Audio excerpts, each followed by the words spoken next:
সেই college life থেকে ওর কথাই শুধু চলতে থাকে। ওফ বাবা, ওকে নিয়ে যা হতো। ওর উলঙ্গ অবস্থার ছবি দেখেনি এমন কেউ আছে? এটাও কিন্তু ঠিক যে তোরা যেটা করতিস সেটা বাড়াবাড়ি করতিস না। বাবা, উলঙ্গ করে একটা ছেলেকে তার ছবি তুলে সোশ্যাল মিডিয়াতে পোস্ট করে ভাইরাল করে ঠিক আছে, মানছি যে বন্ধুই আর কি মারা যায়, পরে একটা লিমিটেশন থাকে না ত্রিদা, তাই না?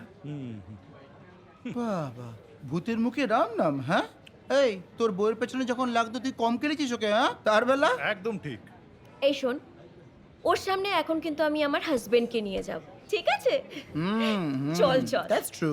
চল না, সবাই মিলে একটুখানি বেশ পাহাড়ে ঘুরতে যাব, একটা জমি আড্ডা হবে, একটা রিউনিয়ন হবে।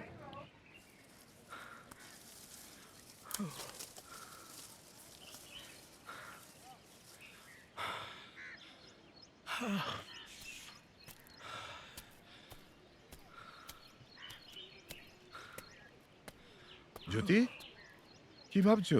একটা জিনিস আমার মাথায় ঢুকছে না।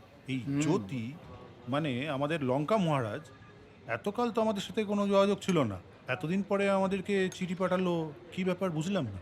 মানে ওর চিঠি পড়েই তো জানলাম যে ও পাহাড়ে আছে। ত্রিদা,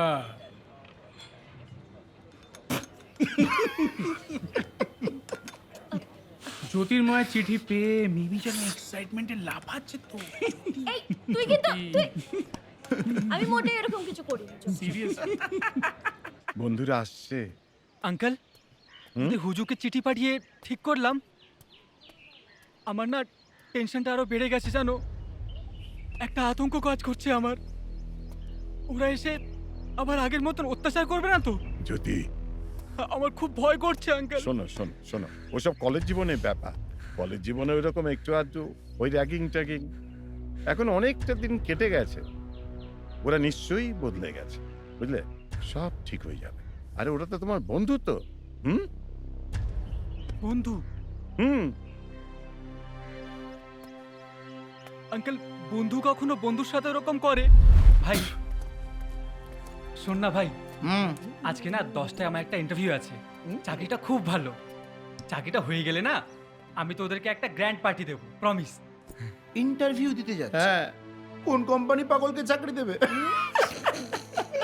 তোরা এরকম করে বলছিস কেন? আমি তো তোদের বন্ধু, বল। একটা শুভ কাজে যাচ্ছি, তোরা ভগবানের কাছে প্রে কর যাতে চাকরিটা আমার হয়ে যায়। হ্যাঁ, ও, ইন্টারভিউ দিতে যাচ্ছিস তাই না?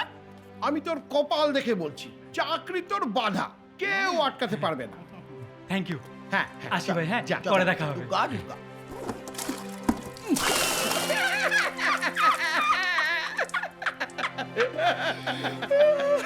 কি রে, ইন্টারভিউ দিতে যা, দিবি না?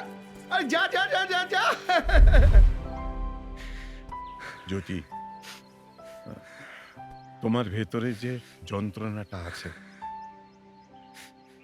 মনের মধ্যে যে আতঙ্ক বাসা বেঁধে আছে, তোমার বন্ধুরা যখন এখানে আসবে ওদের দেখে দেখবে সব ভালো হয়ে যাবে।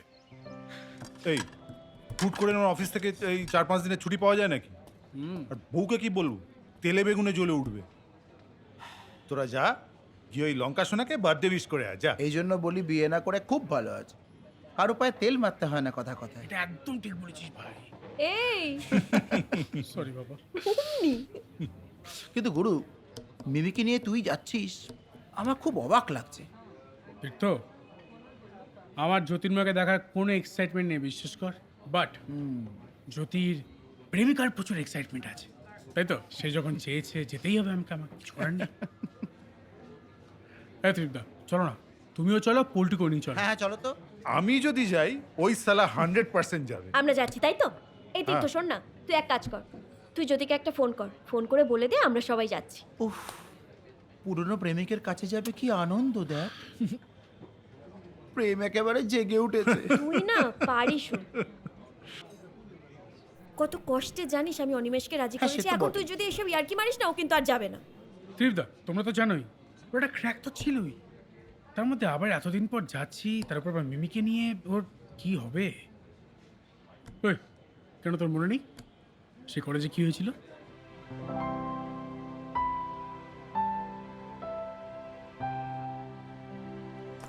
এই তো, এই জ্যোতি, তোকে কখন থেকে খুঁজছি, আমার নোটসগুলো এনেছিস? তুই বললে তোর সব স্বপ্ন পূরণ করতে পারি, আর নোটস আনবো না? এনেছি। তুই ক্লাসে যা, আমি আসছি। ঠিক আছে। জ্যোতি লাভস মিমি। কে লিখেছে এটা? কে লিখেছে এটা? আমি লিখেছি। কে লিখেছে এটা? আমি লিখেছি। কিছু ভুল লিখেছি বল? জ্যোতি, তুই আমার বন্ধু, যদি বন্ধু হয়ে থাকতে পারিস থাক, তাহলে না কিন্তু হলে? আচ্ছা মিমি, তুই পারিস না আমাকে ভালোবাসতে? আমি কি এতটাই খারাপ? তুই পারিস না আমাকে এইভাবে চুরি ধরতে? সেটা কেন করছিস? তোর মাথা খারাপ হয়ে গেছে নাকি? তোর সাহস কি করে হলো আমাকে টাচ করার? হ্যাঁ? হ্যাঁ? তোর সাহস কি করে হলো? আমি মারলি তো? আরো মার, আমি তাও বল। I love you Mimi, I love you, Jyoti, I love you Mimi, I love you. Jyoti, Mimi Digha.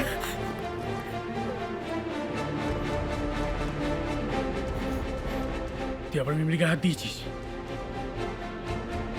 হ্যাঁ? তুই মিমির গায়ে হাত দিলি? এই, অনিমেষ, ছাড়। আমার দিকে তাকা। কোথা দিয়ে দিয়েছিস? হ্যাঁ? ছেড়ে দে, ছেড়ে দে। অনিমেষ, ছাড় না বলছি। তোকে অনেকবার বলেছি তুই মিমির গায়ে হাত দিবি না। ছাড়, আমি লেগে যাবে, ছেড়ে দে। যাই হোক, আমি বাড়ি গিয়ে তাহলে ওকে জানিয়ে দিচ্ছি আমরা আসছি, আর পল্টু বাবুকেও জানিয়ে দিচ্ছি। ঠিক আছে? পল্টুটা মা। পল্টু কিন্তু মাস্ট। একদম তাহলে আমরা যাচ্ছি, এটা ফাইনাল। ফাইন। ওকে ফাইনাল।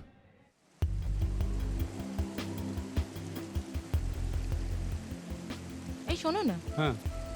এই পাহাড়ি নির্জন জায়গায় কারা আসে বলো তো? আসলে এটা হচ্ছে পাহাড়ের অফবিট প্লেস।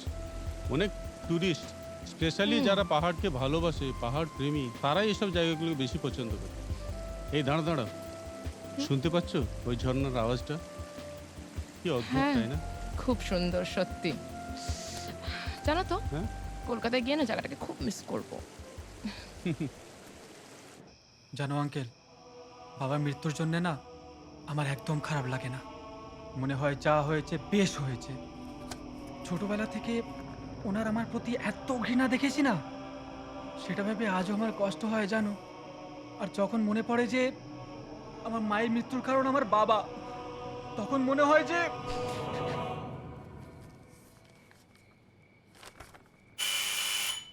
কাবেন। স্যার আপনার চাটা। আরে এসো এসো। বলছি তখন সুমনদা আপনার জন্য চাটা নিয়ে এলো, আপনি নিলেন না কেন? শোনো, আমি চাইছি যে আমার চা, জল, লাঞ্চ, ডিনার সবই তুমি সার্ভ করবে। Only you. স্যার সেটা তো সম্ভব নয়, কারণ হোটেলে আরও অনেক গেস্টরা আছে। তার সাথে আমার নিজেরও অনেক কাজ থাকে, তো আপনাকে একা দেখাশোনা করা আমার পক্ষে সম্ভব নয়। এই তাহলে তো এই হোটেলে থাকা আমার পক্ষে সম্ভব হবে না। আমি কালকে চেক আউট করে যাবো। চেক আউট করে নিতেই পারেন, আমি বিল বানাতে বলবো। রেগে যাচ্ছে কেন? আসলে না, তোমার নামই না আমি জীবনের একটা আনন্দ খুঁজে পাই। খুব কাছের মানুষ, আমার খুব স্পেশাল মানুষ। এসো না, বসো না এখানে, তোমার সাথে একটু কথা বলি। তোমার মাথায় একটু হাত বোলাই, আদর করি, ঘুম পাড়াই। হ্যাঁ, একটা গান শোনাও না, গান, যে কোনো গান তুমি গাইবে, আমি প্রাণ ভরে তোমায় দেবো। এসো না, বসো এখানে। কি বলুন তো স্যার, আজকালকার দিনে না মানুষ দেখে চেনা ভীষণ দায়। একটা ভালো মানুষের চেহারার মধ্যে এরকম একটা নোংরা মানুষ। যাই হোক, কাল আপনাকে চেক আউট করতে হবে না, এখানকার লোকেরাই আপনাকে এখান থেকে চেক আউট করিয়ে দেবে। আসি।